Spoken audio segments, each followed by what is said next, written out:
নমস্কার সুধী দর্শকবৃন্দ, নিউজ বরাক দর্পণ স্টুডিও থেকে সবাইকে আবারও শুভেচ্ছা। সুধী দর্শকবৃন্দ, আজ আমি এক নতুন বিষয়ের প্রতি আপনাদের দৃষ্টি আকর্ষণ করতে চাই। আজকের এই প্রসঙ্গ কোনো ব্যক্তি, সমাজ কিংবা কোনো রাজনৈতিক দলকে হেয় প্রতিপন্ন করা উদ্দেশ্য নয়। সমাজের মধ্যে সচেতনতা বৃদ্ধি করা একান্ত আবশ্যক। দেশ স্বাধীনের পর ইনফরমেশন এবং ব্রডকাস্টিং সিস্টেম যে অবস্থায় ছিল, আজ কিন্তু আমরা ভিন্ন রূপ দেখতে পাচ্ছি। আজকাল প্রত্যেকটি খবর দেশে যে কোনো প্রান্ত থেকে হোক, সঙ্গে সঙ্গে আমাদের কাছে পৌঁছে যাচ্ছে। সেই সঙ্গে দেশবাসীর মধ্যে সচেতনতাও বৃদ্ধি পাচ্ছে।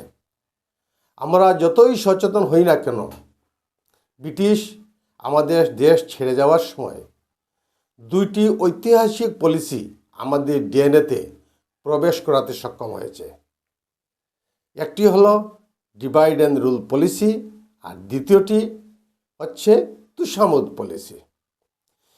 স্বাধীনতার পর থেকে দেশের নাগরিক তুষামোদ রাজনীতির এক জটিল অন্ধকারময় পলিসির মধ্য দিয়ে তাদের জীবনধারাকে লালন পালন করেছিলেন।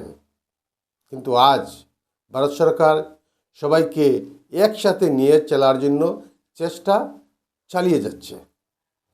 যেহেতু আমাদের রক্তে তুষামোদের বীজ বপন করা আছে, তাই ভিন্ন ভিন্ন রূপে দেশের রাজনৈতিক দলগুলি ভারতের বিভিন্ন রাজ্যে ডিভাইড অ্যান্ড পলিসি রুলকে হাতিয়ার করে তুষামোদের বীজ বপন করার রাজনৈতিক ফায়দা আদায় করতে বিশেষভাবে তৎপর। আপনারা সবাই অবগত আছেন, যখনই নির্বাচন আসে, তুষামোদের ভিন্ন ভিন্ন প্রতিশ্রুতির শপথবাক্য পাঠ আমরা শুনতে পাই। রাজনৈতিক দলগুলি একবারও ভেবে দেখে না যে আমাদের পার্শ্ববর্তী অন্য রাজ্যগুলিতে জনগণ কি কি সুবিধা ভোগ করছে। তারা শুধু চৈত্রশৈলের মতো রাজনীতিকে ব্যবসায়িকভাবে কম্পিটিশনে রেখে জনমত আদায় করতে ব্যস্ত। ভারত সরকার চায় one nation one election, uniform civil code, citizen amendment act,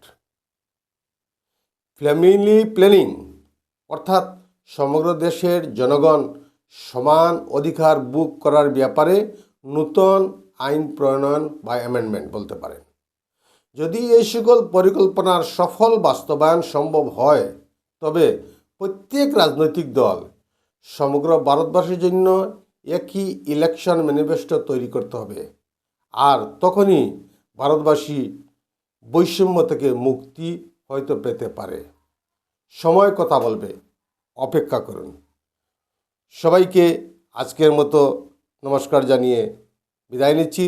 যদি আমার এই প্রতিবেদন ভালো লাগে তবে অবশ্যই লাইক, শেয়ার এবং সাবস্ক্রাইব করতে ভুলবেন না। শুভরাত্রি জানিয়ে বিদায় নিচ্ছি।